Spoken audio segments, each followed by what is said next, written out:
Hey, picture this heartfelt cry. Please, I don't want to belong to them. Let me belong to you instead, said the Apache girl with tears in her eyes. This was in Texas, summer of 1870. The air was dry enough to split lips and scorch breath. The sun hung high, unrelenting, over the cracked earth of the Roar homestead. 30 acres of dust, fence wire, and silence. Robert Roar, 35, stripped to his sweat-stained undershirt, hammered in a loose fence post.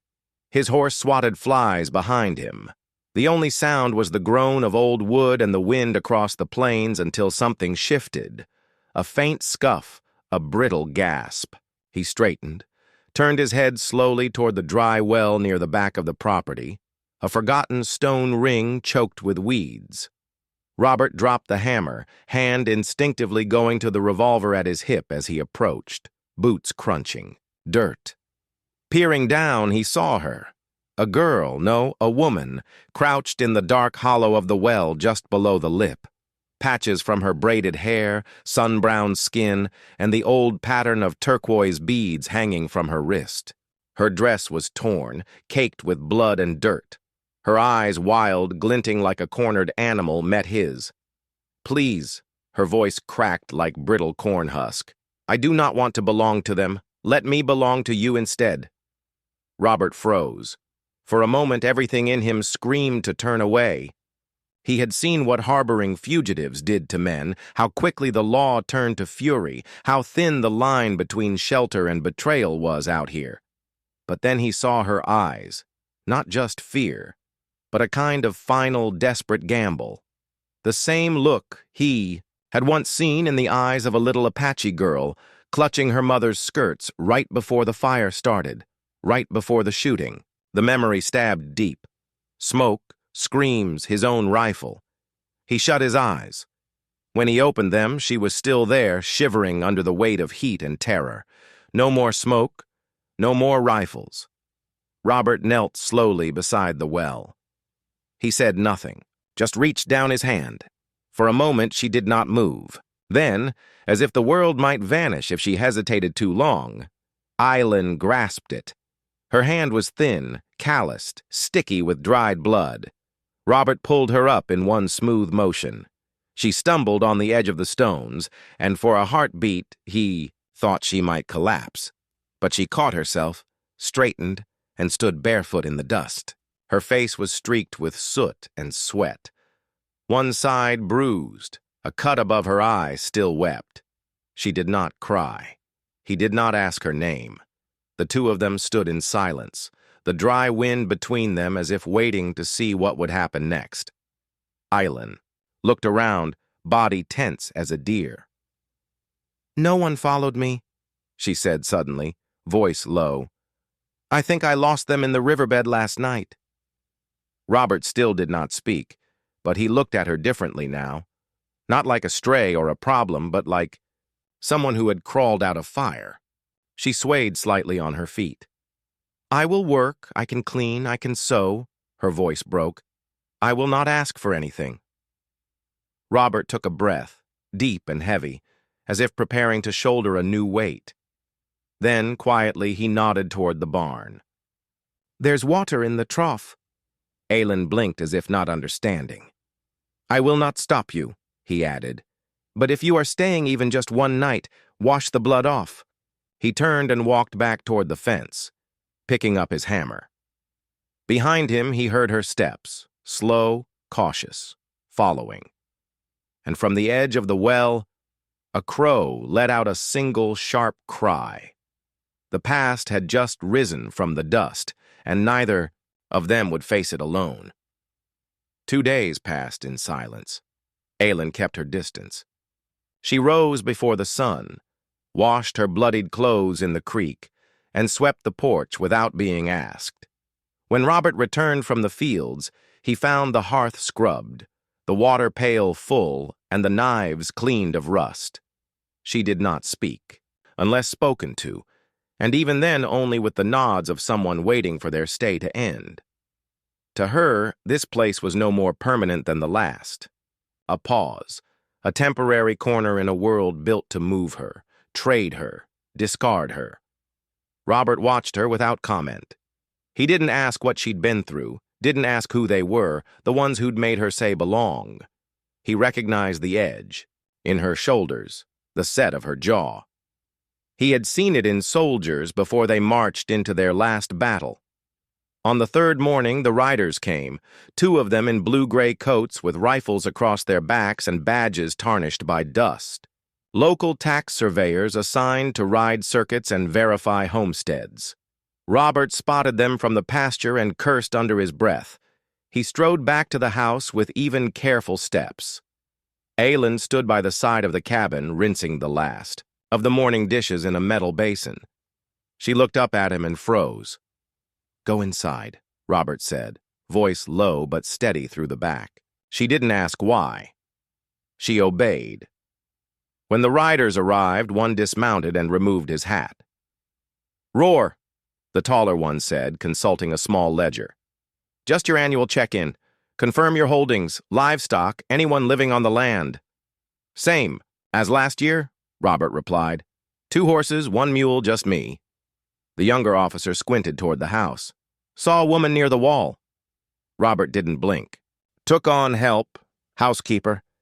Been a long year." The men exchanged a glance. "Name?" the older one asked, lifting his pencil. Robert hesitated. His fingers curled slightly at his side. Then slowly he reached out and took the ledger. He wrote in careful, deliberate strokes. "Aylin Black." "Black," the officer repeated. Robert handed the book back. "My mother's name. She was Cherokee. Girl's got nowhere else to go." There was a pause long enough for Aylin, hiding just behind the rear door to feel the silence tighten like a noose. At last, the younger man gave a shrug. "Well, she better not cause trouble. Lot of girls running from things these days." Robert's gaze hardened. "She won't." They rode off a few minutes later, leaving a cloud of dust behind them. That night, Aylin sat by the hearth, shelling beans. Robert passed behind her with a stack of dried corn husks for kindling, paused, and then, without turning, said, "Black." Aylin's hands froze. "You gave me a name?" she whispered. Robert didn't respond right away. He moved to the stove, set down the husks, and knelt to feed the fire. The flames flickered up, warm and quiet. "You needed one," he said. Aylin turned to look at him, her expression unreadable, the shell of a girl waiting to vanish. "You don't have to keep me," she said after a moment. "I know this is temporary." Robert stood. His face was unreadable, but something in his eyes, steady and old, flickered. "You wake before I do," he said. "My boots are cleaner. The coffee's hot. I just don't want you to regret." He held up a hand. "I don't do things I regret." Aylin stared down at her hands, the dirt still embedded in her knuckles, the half-healed bruise on her wrist. She had belonged to too many names: property, girl, runner. But this one, this Black, had been written in ink in front of men with badges. She swallowed hard. When Robert finally left the room, Aylin remained on the floor for a long while. Later that night, as the moon climbed behind the dry hills, she quietly moved to the window and touched the corner of the frame. There, carved in neat, firm letters, was the name again, like it wasn't a promise, but it was a place to begin. By midsummer, the dry land behind the cabin had changed. Aylin had worked in silence each morning before the sun rose fully. She cleared rocks, sifted the brittle soil, mixed ash from the hearth with bits of compost and horse manure. Her hands bled, her nails turned black from digging. But slowly, stubbornly, green returned. A narrow bed of squash, corn, and string. Beans sprouted along the back fence, defying every sneer that called the land useless. The townspeople noticed. Some came by on horseback, pretending to check fences or look for strays. Their eyes lingered on Aylin longer than needed. "Coyote. Got smart," one muttered once, spitting to the side. "Learned to plant." Another louder. That red girl's up to something. Ain't natural what she's grown on dust. The whispers worsened. At the general store, Robert overheard a rancher say, "Don't trust that squaw. Land like his don't bloom unless it's cursed." He said nothing, only paid for his nails and sugar, and walked out. But Aylin heard too. One afternoon, while tending the beans, 3 boys no older than 10 came near the edge of the fence. They threw pebbles, laughing. "Hey, engine girl, bet you talk to your crops, huh?" One stone struck her arm. She flinched, but didn't look up. The laughter continued until Robert stepped out of the barn, still holding a hammer in his hand. He didn't speak, just stood behind Aylin, towering, unmoving, his shadow stretching across the dirt. The boys froze, then ran. Aylin didn't turn around. But that evening, she placed a small woven ring of dried grass and sage above the kitchen window. It wasn't decoration. It was a sign, a small mark that said, "This is a place. This is mine." 3 days later, the fire happened. Aylin had been boiling thick stew over the hearth while Robert prepared a broken hinge outside. A sudden gust caught the flames, and a cloth left too near the stove caught fire. The flames spread across the shelf with frightening speed. Aylin cried out. Robert burst in, grabbed a wool blanket from the cot and slammed it down over the flames. Smoke poured up thick and acrid. In the rush, his forearm brushed the iron pot. A hiss of seared flesh, and then he was staggering back, coughing, one hand clutched tight to the burn. Aylin rushed forward. "Let me see," she said. "And fine. You're not." She knelt, took his wrist, his skin hot and red, and led him to the bench. She didn't ask permission. From a small pouch hidden in the cupboard, she took crushed green leaves, mixed them with cool rainwater, and smeared the paste over the burn. Her fingers worked carefully, gently. It was the first time she had touched him without fear. Robert didn't pull away. He watched her, the way her brow furrowed in concentration, the way her bottom lip tucked beneath her teeth when she pressed the balm in place. "I've had worse," he murmured. "Still hurts," she replied. Her voice was calm, grounded. That night, he ate the stew she had managed to save, his arm loosely bandaged. The cabin smelled faintly of smoke, but it held no danger, only the memory of someone who had run toward flames, not away. Later, while Robert stepped outside for air, Aylin moved to the window. She adjusted the woven ring she had placed earlier, tightened it slightly, added 2 yellow wildflowers plucked from near the creek. When he returned, he paused by the door. His eyes lingered on the new addition, then on her. "You didn't have to run in like that," he said. "I know you could have gotten burned." She met his gaze. "I've been burned worse by staying silent." There was no more to say, but from that day forward, the ring stayed on the window, and Robert never took it down. The morning started quiet, sky clear, air still. Aylin was watering the squash with her hands cupped, letting each drop fall slow into the roots. Robert was splitting fence posts behind the shed, rhythm steady, shirt already damp with sweat. Then came the sound of hooves, slow, deliberate, too clean for a rancher. Robert straightened, eyes narrowing. He stepped out in time to see a man dismount at the edge of the fence. Silas Draper, tall, sunburnt, with a scar slicing through his left brow, dressed in black leather, silver spur glinting in the sun. He wore a smirk like it had been carved into his face. Aylin froze when she saw him. Water spilled from her palms. "Afternoon," Draper drawled, resting his hand casually on the holster at his hip. "Heard you've been keeping something that don't belong to you?" Robert stepped forward, axe still in hand. "She's not yours," he said flatly. "Oh, come now," Draper said, tilting his head. "You know how this works. Property's property. I paid good coin. Girl ran. Fair's fair. I come to collect." "You leave," Robert said. "Now." Draper laughed. not loud, but with a slow, mean amusement of a man who liked the taste of fear. "Didn't take you for a preacher, Roar. Last I checked, you were one of us back during the Sierra runs. Didn't you hunt Apache for a bounty? 50? A scalp?" Robert's jaw tightened. The axe handle creaked in his grip. Draper stepped closer. "Funny how fast a man forgets the blood on his hands when there's a woman to impress. But here's the truth. Men like us, we don't get to be holy. We're hunters. Always were." "Leave," Robert growled. "I could report you." Draper shrugged. "Harboring a fugitive. A savage, no less. But I'm kind. I'll make it simple. Sell her back. I'll even give you a cut." Behind Robert, Aylin stood still as stone, her breath shallow. She could see the tremor in Robert's shoulders. Not of fear, but rage. The kind that once boiled battlefields.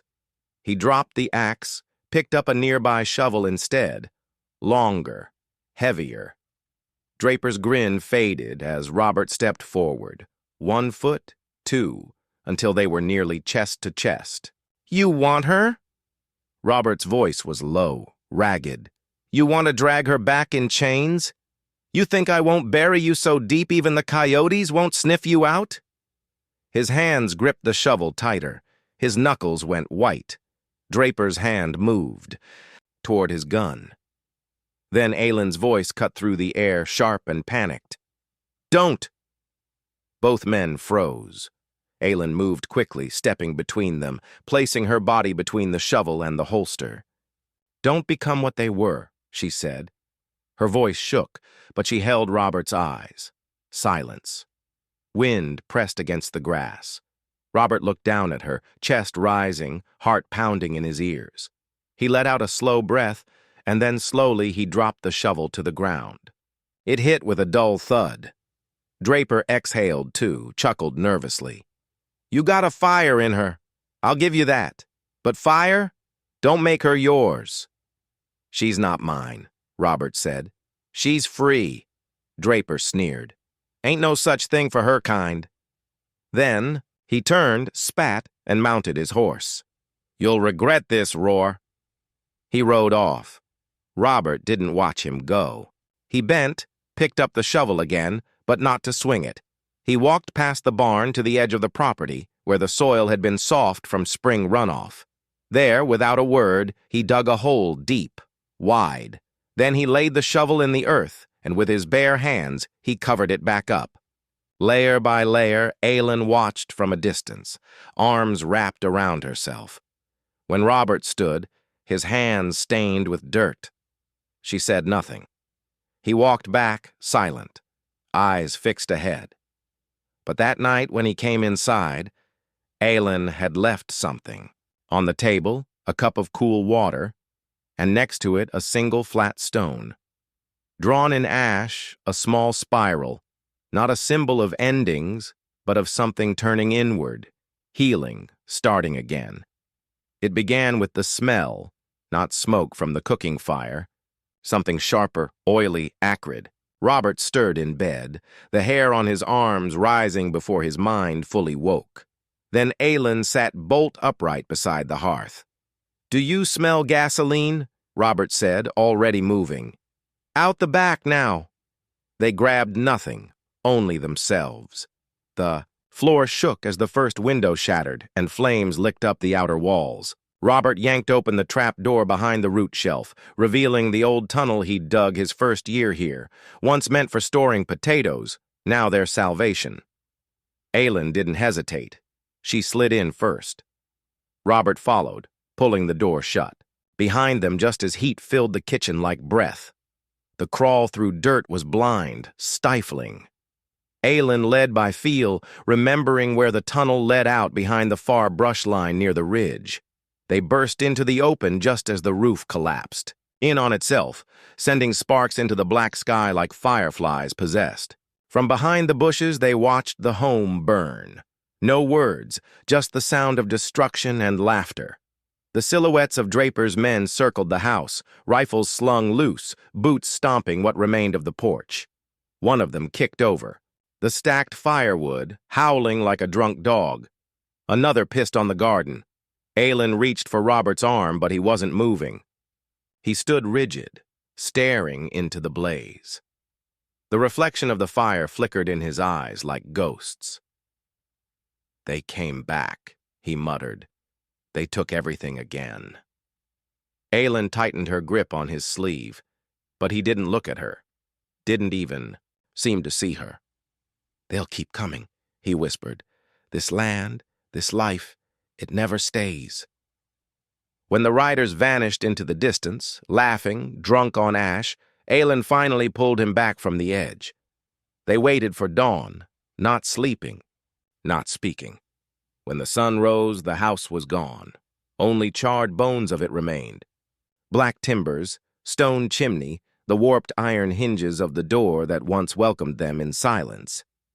Robert stepped forward and sank onto what used to be the front step. The wood crumbled beneath him, his fists were clenched, his face unreadable. "We had nothing," he said. "We built something. Now it's gone again." Aylin stood a few feet behind, watching the way his shoulders curled inward like something in him had collapsed, too. She picked her steps carefully through the ash, bent, lifted a stone blackened by fire. The heat had faded, but its weight was solid, real. Then she found his pocket knife on the ground, the one he used to carve fence posts and mark seed crates. She knelt and scratched a single word into the scorched stone. "Stay." She carried it back and placed it at the threshold where the door used to be, the place she'd once crossed with fear and later with hope. Robert looked at it, then at her. "This land was burnt before," Aylin said, voice steady, though smoke still lingered in her lungs. "We made it bloom. We will again." His mouth twitched. Not a smile, not yet, but something. "You still believe that?" "I have to," she said, "because if we don't, they win." He looked away, his eyes catching on the ruins of the garden. Blackened stumps where tomatoes once clung, the vines reduced to shadows. "I don't know if I can do it again," he said. "Start over. Watch it fall again." Aylin stepped closer. "You don't have to do it for the land or for me." He met her gaze. "Do it so that you can say they didn't break you." A pause, then a breath. Then he reached out slowly and took her hand. It was the first time she had ever seen his fingers shake. They stood together like that, two burned figures against a burned. Backdrop, but upright, alive, and choosing. That evening, while the coals still glowed dimly in the wreckage, Aylin stacked a few unburnt stones where the garden fence used to be. She said nothing as she did it, but each movement was careful, deliberate, reclaiming. Robert sat and watched. Her, the word "stay" gleaming faintly behind her in the ash. When she was done, she returned and sat beside him. The stars came out, not brighter than before, but more visible somehow. Without the roof, there was only sky. And that night, for the first time in weeks, Robert did not dream of war. The wind changed first. It came down from the northern ridge, cool and wet, carrying the scent of water on dust. Robert paused mid-swing, his hammer hanging in the air, eyes on the horizon. Aylin felt it too. She looked up from the stack of salvaged timber, her braid loosened by sweat and wind. Her face turned toward the sky like the sunflowers that no longer stood. The first raindrop hit the back of her hand. Then the next, and then it came, a soft, steady curtain of rain soaking the ash-stained earth. They did not run. They did not seek shelter. Instead, they stood in it, eyes closed. For the first time since the fire, the air smelled like hope. The days after were filled with silence and rebuilding. There were no blueprints, no carpenters, only what their hands could lift, stack, nail. Robert salvaged what he could from the rubble. Half-burnt planks, scorched nails, stones pried from the chimney base. Aylin cleared the ground with a hoe, her bare feet muddy, her movements steady and determined. They worked from dawn till the sun burned low, one side of the new house at a time. No roof yet, only posts, frame, and the start of a wall. It was enough. It meant forward. One afternoon, as Aylin carried a bundle of sodden straw across the yard, her foot caught a slick patch of mud. She slipped, landed flat on her back with a soft, wet splat. She lay there, stunned for a second. Then she laughed, a loud, startled laugh as if the mud had pulled something loose inside her. Robert looked up from the frame and blinked in disbelief. Then he laughed too. It was short, rough, cracked from disuse, but it was laughter real. He walked over, offered her a hand. Her palm met his, soaked and gritty. "You all right?" he asked, a grin twitching at the corner of his mouth. "I think the ground just wanted a hug," she replied, grinning back. That evening, as the light turned the sky lavender, they hoisted a beam across the top of the frame, the main roof support carved from the thickest pine Robert could find. He hammered it into place with slow, precise blows. Then he pulled a knife from his belt. Aylin stood a few steps away, wiping sweat from her neck with a cloth. She watched as he leaned close to the wood, carving carefully. No flourish, no ornament, just a name. Aylin. Her breath caught. He didn't turn to look at her, didn't explain, just stood there, the knife still in his hand, his gaze lingering on the letters. It was not a question, not a request. It was a declaration.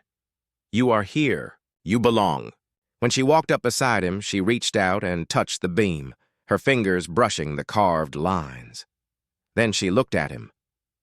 "I've never seen my name in wood before," she said. He finally looked at her. "Well," he said softly, "now it holds the roof up." The rain came again that night, gentler than before. Drumming on the canvas tarp they stretched across the frame.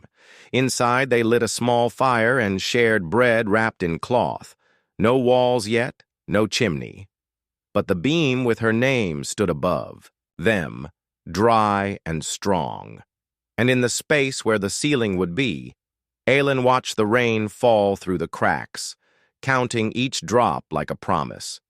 By early autumn, the house stood. It was not grand. A single room, thick stone hearth, a roof that still creaked in wind, but it held warmth. It held them. The walls smelled of pine and smoke, the kind of scent that meant something had been made, not just built, but cared for. Robert worked with his hands again, not just for their home, but for neighbors. He built chairs for an elderly couple, fixed the wagon axle of a widow raising 3 sons. He carved names into porch beams and patched fences with quiet care. Word spread quietly through the county. The quiet one knows wood, charges fair, and does not ask questions. Most days Aylin kept to the back garden and the hearth, where she began gathering women in small groups. At first they only came out of curiosity. Then they came for the warmth of the fire, the smell of cornbread, and the calm certainty in her voice. She taught them how to make cough syrup from boiled willow bark, how to dye cloth with beets and walnuts, how to embroider symbols into aprons, the wind for protection, a bird for safe return. Children wandered in first, then the mothers followed. One girl came with a bruised arm and left with a poultice. Another, too shy to speak, stitched her first dress hem beside Aylin's knee. At first, Aylin noticed the way they looked at her, like something wild, dangerous. But when little Maggie Pearson coughed less and Mrs. Boyd stitched a quilt without breaking thread, the fear began to fade. They started calling her Sundaughter, not girl, not Indian. Sundaughter, a name that felt like light. One evening, after the children left, Aylin sat at the table finishing a small cloth bag she was stitching for a girl's birthday. The door creaked open behind her. Robert stepped in with something wrapped in burlap. "Yes," she said. He said nothing, just moved, past her and set the bundle on the table, unwrapped it. It was a bowl, handmade, glazed with uneven ridges, simple but strong. Painted inside it in soft ochre tones was a sun, and beneath it, a hand. She stared at it, then looked up at him. He rubbed the back of his neck, a bit awkward. "It's just, I thought it might belong here." She reached out and touched the glaze.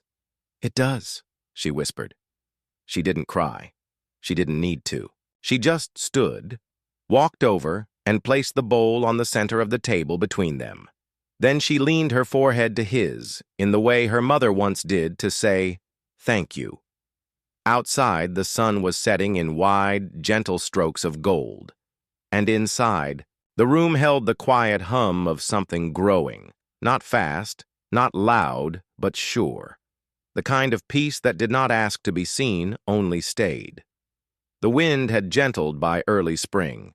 Long blades of green crept back into the blackened earth, and the stone chimney stood like an old spine against the blue sky. Birds had returned to the cottonwoods by the stream, and the air carried the scent of damp soil and ash-softened grass. In the quiet hour between afternoon chores and supper, Robert sat at the desk by the window.